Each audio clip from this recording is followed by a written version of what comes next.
आत्मानुशासन द्वारा आत्मविकास। मनुष्य की शक्ति किसी एक ही दिशा में बह सकती है। यदि उसे चाहे तो साधारण कार्यों या निम्न कोटि की वासनाओं की पूर्ति में व्यय किया जा सकता है। संचित शक्ति का उपयोग नित्य प्रति की साधारण जरूरतों में किया जा सकता है। झूठ बोलना, चोरी करना, निंदा करना, व्यभिचार करना, हत्या करना, क्रोध और घृणा इत्यादि सब निम्न कोटि की वासनाओं में हमारी संचित उत्पादक शक्ति का व्यय होता है। कुविचार, कुसंस्कार और दुखदाई मानसिक क्लेशों में आपकी ताकत खर्च होती जाती है, यद्यपि हमें उसका पता नहीं चलता। समस्त पाप को भावनाएं शक्ति क्षय करती हैं। संसार में जितने पाप, अकर्म, दुर्व्यवहार मौजूद हैं, तमोगुण के पाप के जो भी चिन्ह हैं, आलस्य, प्रमाद, अकर्मण्यता, गंदगी, कुरूपता, निराशा, दुर्बलता, जड़ता, अज्ञान, हिंसा, कठोरता, निष्ठुरता, पेटुपन इत्यादि सब में निश्चय ही आपकी उत्पादक शक्ति का व्यय होता रहता है। स्वयं ही हमारी रचनात्मक शक्तियां नष्ट होती रहती हैं और हम कोई बड़ा और उपयोगी कार्य नहीं कर पाते।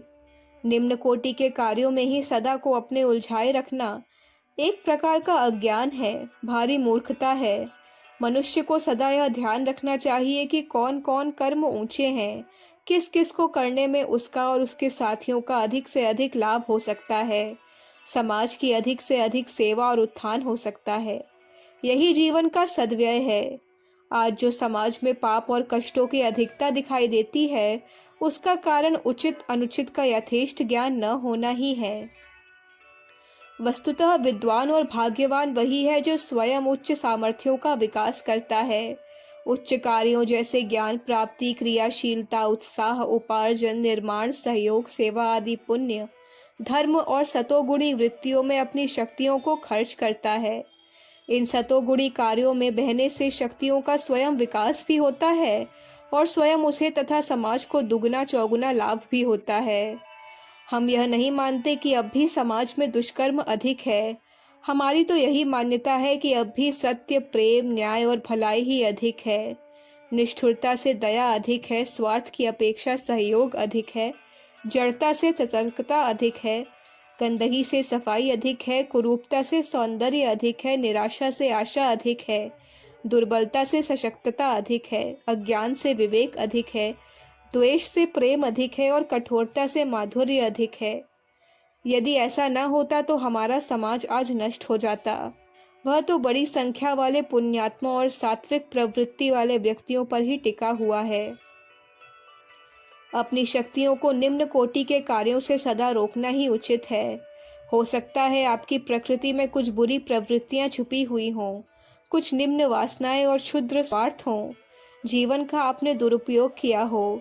जो लोग जीवन को निरर्थक, अनुचित और अनुपयोगी कार्यों में खर्च कर रहे हैं, उन्हें मृत्यु के उस क्षण का तनिक भी पता नहीं है जब उन्हें अपने प्रत्येक दुष्कृत्य का जवाब देना पड़ेगा।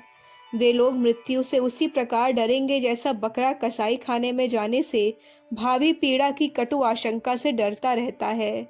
अतः अभी से सावधान होकर अपनी अंतः चेतना को अनुपयोगी कार्यों से रोक लेना चाहिए। इन दूषित प्रवृत्तियों से शक्ति बनाकर श्रेष्ठ और शुभ कार्यों में ही व्यय कीजिए। अच्छी प्रवृत्तियों के विकास में ही शक्तियां व्यय कीजिए। जीवन की प्रेरणा ऊर्ध्वमुखी है, वह सदा उन्नतिशील रहनी चाहिए। नीचे से सदा ऊंचाई की ओर उठना चाहिए। क्या आप नित्य प्रति नहीं देखते कि जानवर पौधों पर अधिकार करते हैं, मनुष्य पशुओं पर तथा पाशविकता पर और देवता संपूर्ण मानवता पर। अधिक विकसित मस्तिष्क, बुद्धि और शक्ति वाले कम विकसितों पर सदा राज्य करते आए हैं।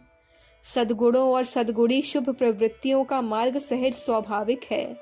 सात्विक विचार तथा सद्गुणों की तरंगे सरल और हल्की होती हैं। वे सुख शांति उत्पन्न करने वाली होती हैं। ईश्वर की यही इच्छा है कि संसार में सतोगुण निरंतर बढ़ता रहे। इसलिए आप स्वयं अनुभव करेंगे कि विकार अस्वाभाविक है, प्रेम सनातन है, सरल है, घृणा क्षणिक और हानिकर है, साहस अनादि और प्राकृतिक है, भय क्षणिक है, दया धर्म है, घृणा के स्थान पर प्रेम लाना चाहिए, क्रोध क्षणिक विकार है, लड़ाई झगड़ा थोड़ी देर रहकर स्वयं नष्ट हो जाता है क्योंकि यह अस्वाभाविक है। सतत अभ्यास से अपने शुभ भावों और सात्विक विचारों को ही धारण कीजिए। अच्छी प्रवृत्तियों में ही निरंतर भ्रमण कीजिए। बुरी वासनाएं अच्छे विचारों से दबाई जा सकती हैं। शुद्ध सात्विक भाव और उच्च सामर्थ्यों की वृद्धि करने से दुष्ट वृत्तियां स्वतः फीकी पड़ जाती हैं। अतः अपने भीतर सुख, शांति, निर्भयता, आनंद, प्रसन्नता, सेवा और सहयोग के भावों को ही प्रोत्साहन दीजिए। शांत बैठकर चुपचाप मन में कहिए, मैं जितेंद्रिय हूँ, विषयों में बंधन जाल में नहीं फंसता हूँ।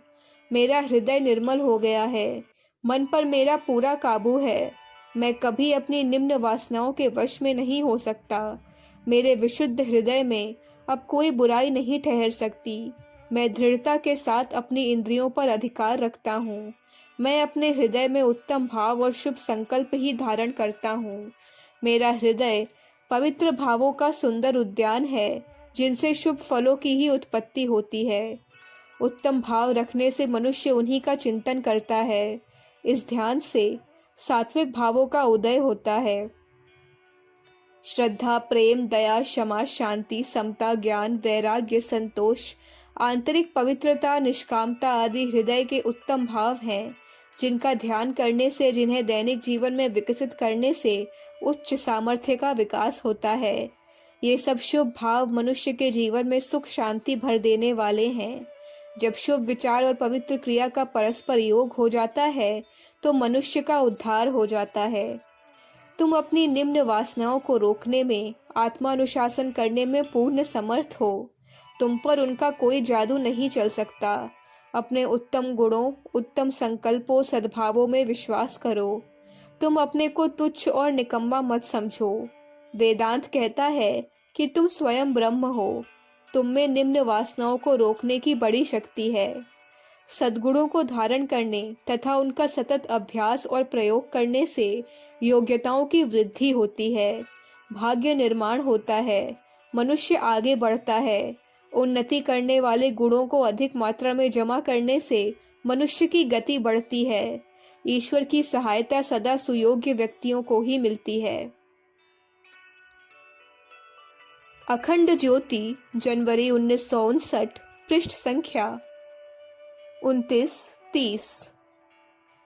हमारे YouTube चैनल विचार क्रांति दूत अखंड ज्योति पत्रिका को सब्सक्राइब करें एवं अगली वीडियोस प्राप्त करने के लिए बेल आइकन दबाएं। धन्यवाद।